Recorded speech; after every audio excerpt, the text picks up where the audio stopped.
What's worse than wrinkles? Maybe loose skin, if it makes you feel like a deflated balloon. I didn't really mean to. I didn't intend to demonstrate. Um, can I actually tighten that back up? Or am I doomed to sag? I won't speak for you. Or what about a special kind of wrinkle? What about those smoker's lines? Oh, don't look at my lip. Look, I've never smoked a day in my life, but one of my sisters did. Guess who has deep lip wrinkles? Yeah. Today, I'd like to talk about what actually might work to reverse loose skin. Well, maybe that's dramatic. Improve loose skin, saggy skin, smoker's lines, and what's just a waste of money. I, I'm wondering about whether collagen shakes are worth the money because my sister's daughter is on a mission she's forcing her sainted mother to drink these collagen smoothies, convinced it'll stop her sainted mother's arms from flapping. Oh, but that got me wondering, is that how it works? Is that really how it works? And the short answer is no, not really. When you eat collagen, whether from food or from supplements, your body breaks it down into amino acids. And those amino acids might be used to rebuild collagen, or they might be used for something completely different. It's like when you buy a Lego set, you might follow the directions and build that Star Wars spaceship that is featured on the cover. You might just build a bunch of tiny little trucks, or you might just dump it on the floor or sweep it into a box. Uh, there's no guarantee you're going to end up with that spaceship. Uh, Back to the collagen in your body, there's no guarantee that those amino acids are going to be built back up into collagen. Your body needs several conditions to be right to make that collagen. Things like enough total protein and vitamin C and a few other things as well. And if you're low in any of these, for example, if you're skipping protein because you don't like to eat meat, or if you're low on vitamin C because winter in the Northeast has you living on coffee and cozy vibes, well, collagen shakes just aren't going to help that much. And if your experience is different, if you're having collagen shakes and they've changed your life, please comment below because I would like to know that. Uh, what I'm researching is shows me something different. Uh, so here we are. Here are the factors that might improve your skin elasticity. And number one is complete protein. If your skin is sagging, you need more than just collagen. You need all the essential amino acids. And your best protein sources are, you know this, meat, fish, eggs, dairy. If you're not a fan of eating meat or eggs, you do have options, but they're what we call suboptimal.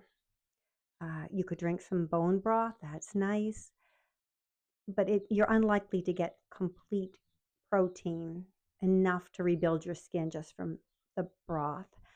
Uh, I aim for, now, how much protein is enough? There's a lot of differing opinion. I aim for 30 grams at a meal. Yeah, so you're not going to get that from broth.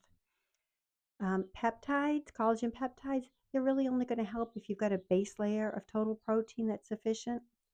And plant-based protein powders. Some are concerned that these ultra-processed foods might actually inhibit collagen production. Your best bet if you need to boost protein is pure unflavored whey protein. So, okay, to wrap that one up, eat your protein. Number two, eat healthy fats, your natural healthy fats. If you want plump, healthy skin, you need fat. Omega-3s reduce inflammation and improve skin texture. Your best sources, grass-fed beef, fatty fish like salmon and sardines, and bonus, those are also great sources of protein. It's a twofer. You can get omega-3s from flax and walnuts and some other plant sources, but some claim that this is not as effective because your body has to convert them first, and it's not great at it. I can check the description for details on my sources if you want more. The upshot is animal-based sources probably work better. Number 3, stay hydrated. You ever do that pinch test where you pinch the skin on the back of your hand, and if it takes a second or 3 to bounce back, you are dehydrated like me. Water keeps your skin plump. Coffee and tea, that's my morning coffee habit. They don't count, sadly. In fact, and we know this, they can dehydrate us. But here's a tip. If you want better hydration, when you drink your water, get some electrolytes as well. I am told that a pinch of Celtic sea salt or Redmond real salt in your water or with your water will help your body hold on to hydration. Salt is your friend, but get the good stuff. Get the good stuff. Mineral salts. Number 4, you need enough vitamin C. Our sainted mother used to chase us with chewable vitamin C tablets, trying to get us out of cold and flu season. She thought she was just trying to boost our immunity, but it turns out that vitamin C is also critical for collagen production. Best sources, number 1, bell peppers. Yeah, and citrus, you knew that. Strawberries, kiwi. If you want to take supplements, I am reading that whole food vitamin C supplements like camu, or acerola cherry powder, help me with pronunciation, don't know what I'm saying there, work better than synthetic vitamin C. Number 5, this is an important one, people. We need to stop damaging the collagen that we have. We can keep putting in the building blocks to help our body build up more collagen all we want, but if at the same time we are destroying it, what's the point? So if we want better skin, we need to avoid a few things. I bet you know what I'm going to say next. Number 1 on the list, seed oils. They cause oxidative stress and destroy collagen. Number 2, sugar. Sugar leads to glycation, which stiffens collagen and causes sagging skin. Number 3, don't smoke. Don't smoke. My sister, she smoked, but only for a handful of years, way back in her 20s. And 40 years later, she's got those deep smoker's lines. Nicotine reduces blood flow, thinning the skin and speeding up wrinkles. And youngins, if you're vaping and thinking you're getting away with something, bad, sorry, but bad. A recent study published, I think in 2021, pretty recent, found that people who vape have more facial wrinkles than non-smokers, especially around the mouth and eyes. Yeah, what else can we do? My sister thinks that gaining weight will help her fill out her loose skin, and sure, it might. She has recently lost a lot of weight by eating clean, low carb. Um, but the better idea is to gain muscle because loose skin isn't just about lost collagen, it's about lost muscle underneath the skin.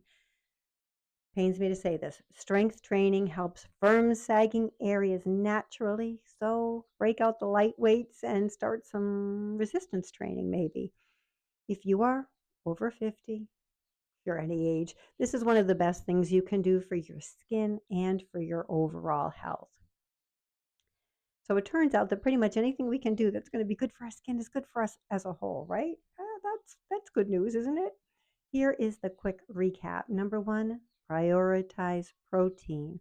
Whole foods are best. Number 2, eat healthy natural fats. Don't touch seed oils. Hydrate properly and get those electrolytes to help you. Get a good mineral salt. Get enough vitamin C. Bell peppers over oranges. Who knew? Avoid sugar. Don't smoke. Lift weights. Your skin, your body will thank you. Hey, I'm Eileen. Thank you for spending time with me today. I reversed the worst of my Alzheimer's symptoms through a clean, low-carb diet, and since then, I've been making these little videos on health. So thank you for liking this video, commenting on this video, sharing this video. If you're interested in a clean, low-carb diet, I have some resources you might be interested in. Check out the description below. Until next time, let's all stay strong, wise, kind, and good by choosing good food for good health.